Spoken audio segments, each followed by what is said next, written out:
What's up, you guys? Welcome back to another episode of The Constance Show. I am your host, Constance. Your girl has been off of social media this week. I'm sure nobody noticed, but it has been feeling mighty fine good. Okay, this week has been a breath of fresh air because your girl has been productive. I hate to be the person to say it, but it really do beat that phone. Okay, I be glued to my phone on Instagram and TikTok, scrolling like my life depends on it, wasting time.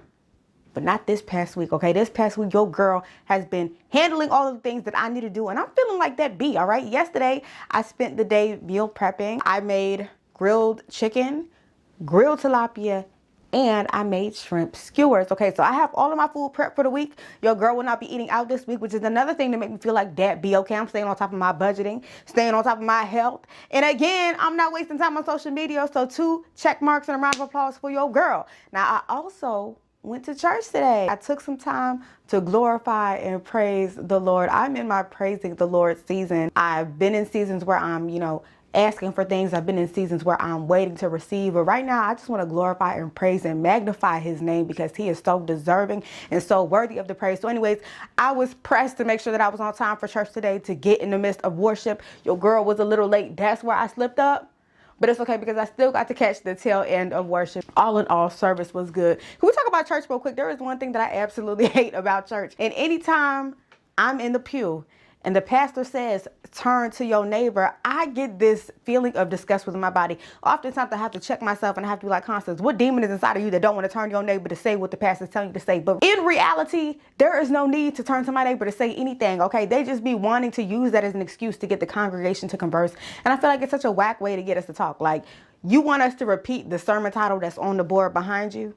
And you done already said the sermon title. I don't need to repeat it. I feel like if you want the congregation to talk, the church needs to come up with better activities to bring us all out so that we can communicate and connect with one another. Until then, I'm not turning to my neighbor, and I'm sorry to my neighbor, but you just gonna have to look the other way because your girl is always looking straight. On top of my long list of productivity this week, your girl also went to the library. I feel like the library is one of those things that also makes me feel superior. Like, people don't read no more. I barely read. Your girl can never finish a book, in all honesty. But anytime I go to the library, I feel scholarly. I feel intelligent. I feel smart. I feel like a grown woman. So I went to the library the other day. I got me 2 books. Ask me how many pages of each book I have read. I read 1 sentence in one, and then I read like 2 pages in the other. So I'm gonna need to do better on that. But the goal is to complete both books. As we speak about going to the library and meal prepping and doing all these things that make me feel like that B, I feel like I'm in this season of my life where I really do love who I'm becoming. I have been in seasons where I had to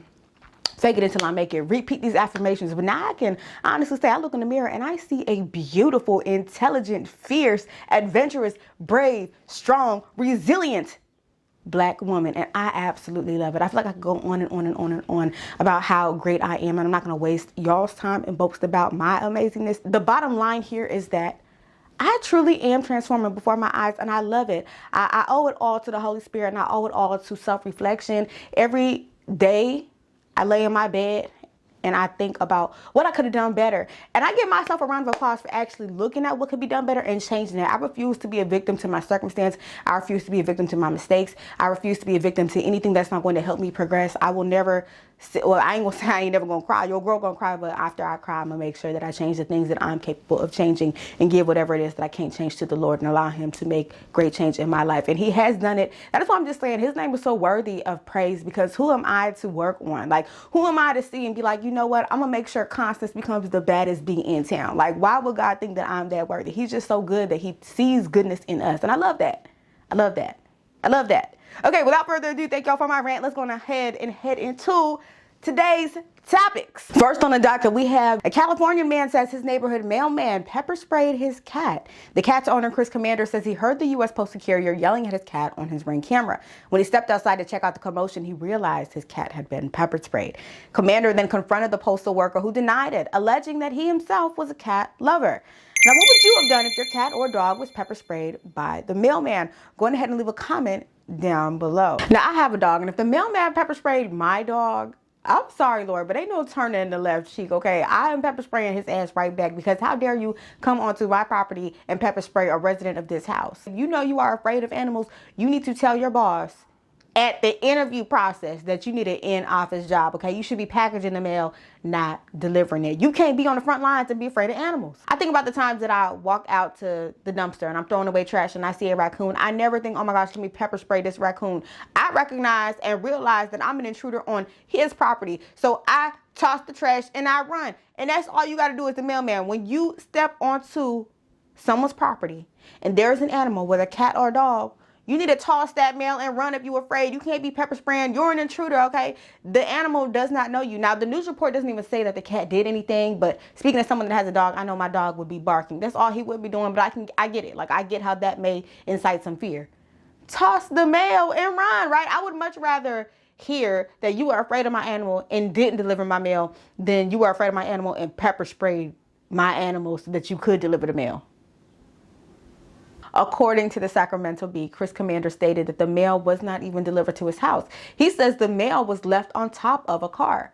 That being said, not only did the mailman pepper spray his cat, he didn't even complete his job. So the $1 million question here is, does the mailman deserve to keep his job? Anyways, that's all that I have to say. I'm curious to know what you would do in this situation. What would you do if a mailman pepper sprayed your pet? Go ahead and leave a comment down below. And also let me know if you think this mailman deserves to be fired. ABC Action News reports that Irene Green, a woman from Florida, was arrested for allegedly violating the guidelines of her local homeowners association. HOA claimed that she had brown grass on her lawn, a dirty mailbox, and a commercial vehicle, along with other violations. After the lawsuit was filed, the judge gave her 30 days to rectify her violations or she'd be sent to jail. She was then arrested after missing her next court date. Green told ABC Action News that she never received documentation regarding the court date, despite reaching out to the courthouse several times before her arrest. I can't understand how I would purchase a home, pay my mortgage, y'all telling me I own the house, but HOA has the right to tell me what to do with my lawn, my mailbox, and my commercial vehicle. It don't make no sense, okay? I might as well live in an apartment where the leasing office barely bothers me. And let's not forget maintenance, okay? I hate the idea of having to call the plumber, pay the plumber, wait on the plumber. Like, I might as well just live in an apartment, call the maintenance man, let the maintenance man come, free of charge. All that is included in my rent. I really don't got to worry about it. Like, I do want to own a home, don't get me wrong, but I'm just not in a rush, and I'm not going to allow anybody to make me feel guilty for renting right now, because home ownership is a lot of work. Are y'all familiar with that that video of Black China and her friend arguing? Fuck everybody. How you gonna get evicted and you own the house? Cause guess what, bitch? It's called you can. How? And she really wasn't lying. Like, you really can. I mean, I don't know if you can get evicted, but you could definitely get imprisoned. Anyways, I want to hear from you guys. How do you feel about renting versus owning? Go ahead and leave a comment down below. Let me know which one you do, which one you prefer, why you prefer it. That is all that I have for you guys today. Thank you so much for watching. I love you guys. I appreciate you guys. And I will see you next time. Peace.